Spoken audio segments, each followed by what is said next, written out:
Okay, let's unpack this. Today, we're doing something really unique for our deep dive. Instead of the usual pile of research, our main source is super personal.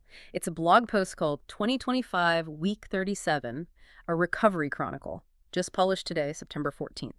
And it's this incredibly detailed weekly review. Goals, progress, honest thoughts, like getting a real look inside someone's self-assessment process. It's quite a find. Absolutely. What's so fascinating here is how this chronicle, it gives us a direct window into that whole journey of personal growth adaptation, Yeah. which is often kind of messy. Right. So our mission today is really to pull out some key insights. How does someone navigate health goals, learning new skills, creative stuff, especially when, bam, life throws challenges like new medication or getting sick. Right. And the value of this kind of detailed tracking, well, it's huge for understanding resilience. How we can all maybe flexibly set and adjust our own goals. I couldn't agree more. That level of transparency, it's rare and yeah, incredibly valuable. So let's just jump right in. Starting with maybe the foundation health. Makes sense. The author actually states their purpose for the health goals pretty clearly. To empower myself to pursue other things actively and healthfully by improving your quality of life in the long run. That's a pretty holistic motivation, isn't it? It really is. Sets a strong why behind the what. Okay, first up, sleep. The goal was a solid 7 hours daily, but the reality, tracked meticulously, shows an average of about 5.9 hours a day, noticeably lower. Yeah, quite a gap there. And it fluctuated, low of just 4 hours one night, high of 8 another, but here's where it gets really revealing. He notes sleep was heavily affected and often broken into multiple periods during the day, not just one solid block, directly linked to medication, though he hopes for consistency once his body adjusts. Okay, so zooming out a bit, this immediately shows that crucial idea, right? Intelligent flexibility isn't failure. It's actually, well, it's a better strategy for long-term goals when life throws you these curveballs. He's not just saying, oh, I missed the goal. He's analyzing why. He's acknowledging the medication factor, which underlines how important it is to listen to your body, especially with meds or sickness that can just change everything. It really brings up an interesting question, doesn't it? How do we tell the difference between, just falling short versus smartly adjusting our expectations because of things we can't really control right now? It's subtle, but so important for well-being. That's a great question, and I think his approach here is almost a masterclass in making that distinction. It's not failure, it's a conscious shift. Right. And we see this theme carry through with walking steps, too. Daily goal, 5,600 steps. Over the week, he logged 32,055 total. Average came out to 4,579 daily. Still below the target, then. Yeah, below target. Peak was 6,672. Low was 2,333. But again, he explicitly says, because the medication affected sleep and energy, he decided to continue my life as usual without any deliberation on hitting the daily threshold. The focus, he says, remains on recovery. That's not giving up. That's a deliberate choice to prioritize healing. I think that's a powerful lesson for all of us, really. Absolutely. Prioritization. And the smart adaptation, it carries over into diet and exercise as well. Intermittent fasting, the 16.8 kind, that was a goal. Right. 16 hours fasting, 8-hour window. Yep. But due to the medication, he stopped IF completely, resumed normal meals, actually more small meals through the week and day. Interesting adjustment. And the weight. That's what's fascinating. Despite these big diet changes, his weight was remarkably stable. Started and ended the week at 67.1 kilograms. Average was 67.43 kilograms. Wow. The fluctuations, low of 67, a high of 68.15, he puts those down to understandable things. Medication, hydration, food intake, and time of day shows a really analytical mind, even with daily tracking. Definitely. And what's really noteworthy here is that continuous effort, the smart tweaks, switching from IF to smaller frequent meals because of the medication, that shows he's really listening to his body. And he kept up with that 2-1-1-2-2-1 diet. The plate ratio, mostly plants, some protein, some carbs, mostly self-cooked too. Even with having to cut back on some things like milk and oats for a couple of months because of the meds?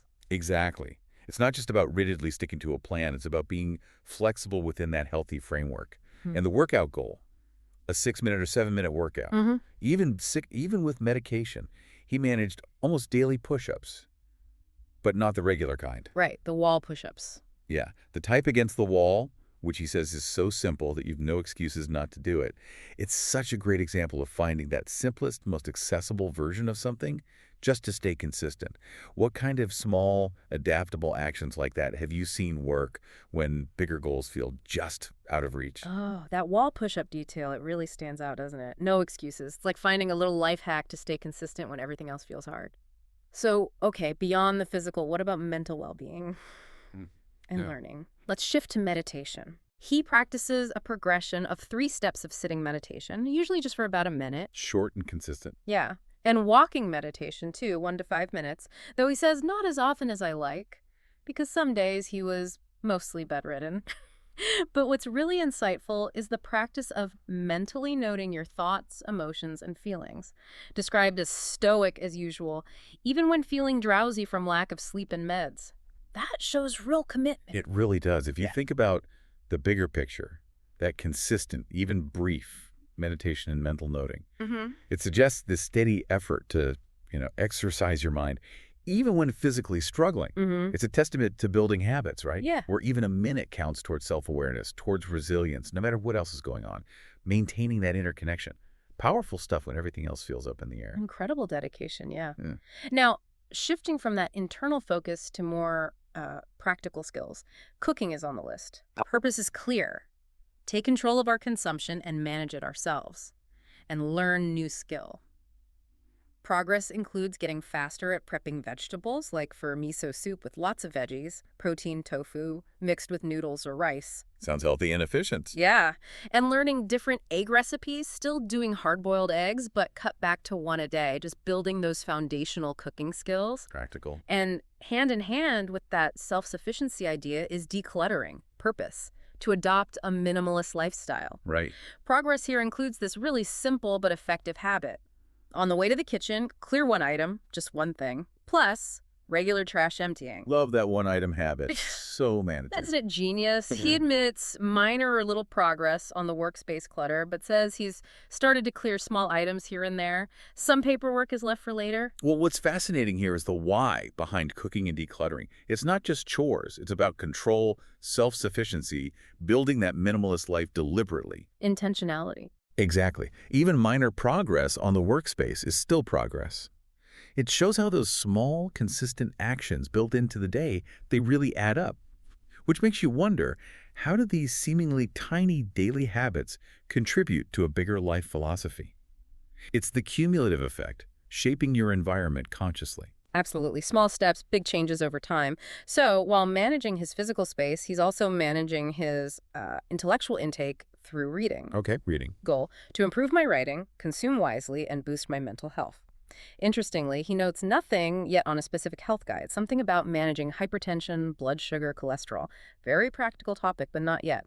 However, he is spending 5 to 10 minutes each day browsing a variety of books, skimming fiction, sometimes gardening stuff. So while one specific target is paused, the broader goal of engaging with books is still active. So still feeding the mind, just maybe not on that specific topic right now. Makes sense. Now, let's dive into something really revealing. Technology and personal projects. Coding is a big one. Ah, yes, the tech side. Purpose.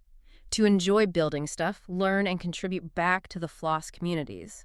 Floss being free Libre open source software for anyone unfamiliar. Right, community-driven software. His progress includes daily PR contributions, pull requests, suggesting changes to projects in Go, Python, Elixir, Erlang, or Rust. He calls them GPR collectively. Okay, quite active then. Yeah. Specifically, he resumed updating dependencies for the Erlang OTP28 upgrade across different GitHub repositories, keeping things current with CI, continuous integration. Standard maintenance, but important. Right. But this led him to revisit some long-neglected dependencies, which then sparked this really interesting observation. He questions the community size of Elixir or Erlang these days. Oh. Especially, he notes, with the rise of code agents, AI coding assistants that seem to favor the front-end stack, the user-facing web stuff, he wonders if the Elixir Erlang community has grown or shrunk these past few years, and his impression indicates the latter. That is a significant point. If we think bigger picture, he's not just coding, he's critically observing these major shifts in the tech landscape. The impact of new tools like AI agents. Yeah. What's really compelling is that critical thinking about community dynamics. It highlights something vital for any developer, doesn't it? Yeah. You have to regularly check the pulse of your tech stack's ecosystem. Community health affects everything long-term. Yeah. What does that observation about AI favoring front end tell us about where developer energy might be shifting? That's a sharp insight, right? It paints a picture of a really dynamic tech world. Yeah. And speaking of AI, it also pops up in his recreation pet projects. Oh, yeah. How so? While starting new Python projects, he discovered a new approach to managing them, and apparently, with the help of AI code agent, he found more ways to improve these projects. He seemed pretty amazed by it. So AI isn't just for the big leagues, it's genuinely helping with personal hobby projects, too. That's interesting. Definitely. And this kind of feeds into his writing. Purpose there is to communicate, convey my thoughts more effectively, and document my progress and discoveries. Makes sense given the blog. While he hasn't blogged about specific code libraries or PRs recently, he did publish on gardening and AI. Gardening and AI, that's a combo. Yeah. He discovered quite a bit on the generative AI and expressing my artistry creativity, especially through Nano Banana. Nano Banana seems to be some kind of AI art project or tool he's using. Wow. Okay, so that brings up another angle on AI, doesn't it? How it's not just about being efficient, but about unlocking new ways to create, enhancing personal creativity. Totally. That specific example, using generative AI for art through Nano Banana, Uh-huh. shows this fascinating blend of tech, hobby, and pure creative expression.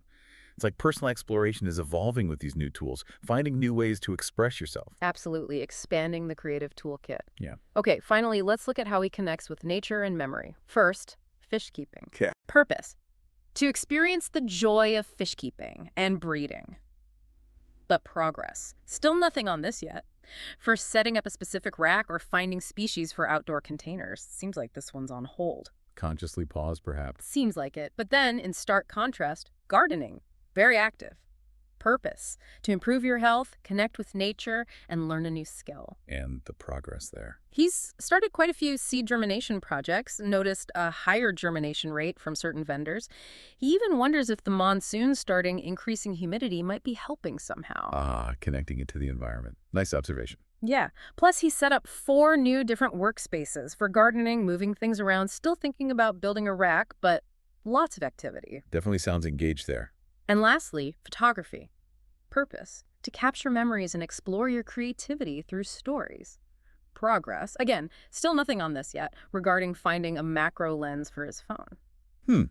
So what's really compelling there is the clear difference in focus, right? Look at the active progress, the hypothesizing and gardening, Yeah, totally different energy. compared to the nothing yet for fish keeping and photography. It highlights another side of adaptation. Hmm. Sometimes progress means choosing to put certain goals on the back burner. Deprioritizing. Exactly. When recovery or other things need the focus. Hmm. So those nothing yet entries, they're just as insightful. They show where his energy and interest are really going right now. Yeah. Maybe reflecting that personal connection or, like you said, the monsoon helping the gardening. And there we have it. Wow. Such a rich picture of just 1 week, tracking progress, tracking challenges. The big takeaway for me from this deep dive is just how much insight you get from a personal recovery chronicle like this. It really drives home that progress isn't always, a straight line. The ability to adapt, to prioritize, to adjust, that's such a vital part of any journey, whether it's health, skills, or creativity. Absolutely. If we look at the broader implications, this dive shows how detailed self-tracking, even with all the setbacks and necessary changes, it gives you invaluable data for self-understanding, Yeah. for building resilience. It's really not about hitting every single target every single week. It's about that consistent effort, the thoughtful adjustments, the honest reflection. That's what drives real sustainable growth. The journey itself, that's the powerful teacher. So what does this all mean for you, our listener? How might tracking your own week with all its unexpected turns, its challenges, its small wins, how might that reveal new insights about your own goals, your priorities, and your unique ways of adapting when life inevitably throws those curveballs? Something to think about. Maybe consider the tools, the insights we talked about here. Perhaps even start your own chronicle of, intelligent flexibility.